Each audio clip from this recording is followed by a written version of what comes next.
Alright guys, welcome back to another video. This is the Ajazz AK680. We haven't done another keyboard review in a while, but this is the keyboard I will be covering today. And let's just start off with what's in the box. So you get a very low quality Type-C cable. Then you get 2 extra of these switches. I'm not even sure what these switches are, what manufacturer makes them, but they kind of feel like unlubed Gateron Reds, but they're definitely not straight from Gateron. Then you get these keycap and switch pullers, not the best ones, but whatever. And then this keyboard comes in multiple variants. This is the purple one. It also comes in red. I think there is also now a gray version. This is the wired version. There is also wireless. The wireless does use replaceable batteries, so it doesn't use regular lithium. It's not rechargeable. And then it comes in 2 switch variants. The red switch, it's a linear, a brown tactile. I think that if you buy it through Amazon, there might also be a blue switch. I wouldn't recommend that anyway. Alright, so let's talk about a big problem I have with this keyboard. So let's just look at the PCB real quick. Take out a switch, take out a keycap, and then let's try to get out a switch. Alright, so as you can see, this, let's get a little closer. This is not a 5-pin PCB. So this keyboard is advertised to have a 5-pin PCB, but when I was streaming the other day, I was told in chat that only the wireless version comes with the 5-pin PCB.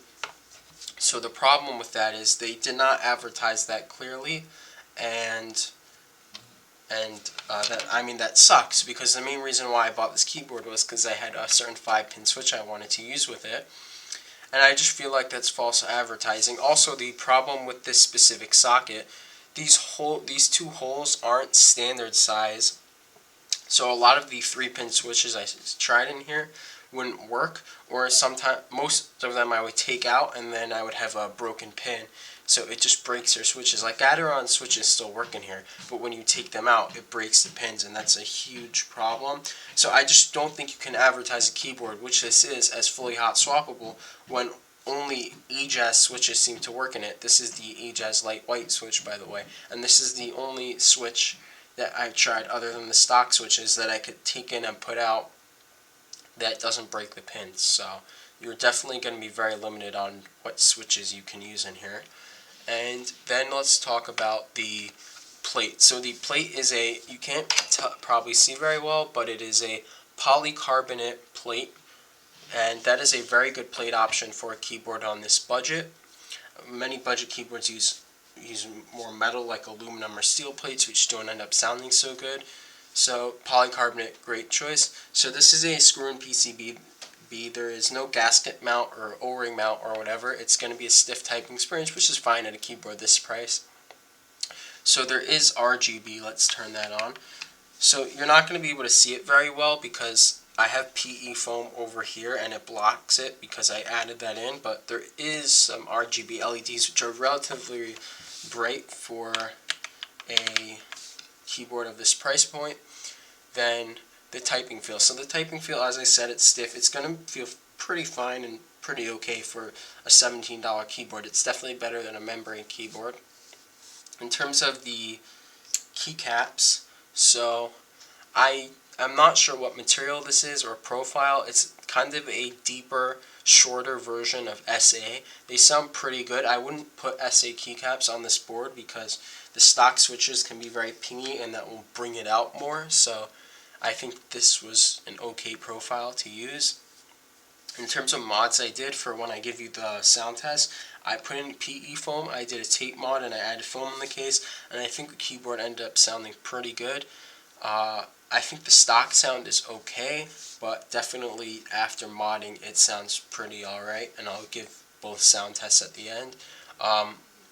So I bought this for around $17 before taxes on AliExpress. It ranges between $17 and $20 usually for the wireless version. I have seen it as low as $13 a while ago. And then the wired version, and the wireless version goes anywhere from 20 to 25, and then on Amazon around 30s. Overall, I do think this keyboard is a little bit false advertising, but if you go for the wireless, you won't have that issue. I think if you go for the wireless and you want a mod, definitely do that. If you just want it stock, then get this one. If you're not going to mod it, it's okay. It's not great, but it's $17. The wireless version, I don't think you should get it just because it's wireless, because of the rechargeable battery. It's not going to be worth it. I would just use it as wired if you want to mod it and swap the switches. Overall, I can't recommend this, but if you just want a cheap mechanical keyboard that works fine, you'll be alright as long as you don't care about swapping switches. But that's pretty much it. Thanks for watching. I'll see you in the next one.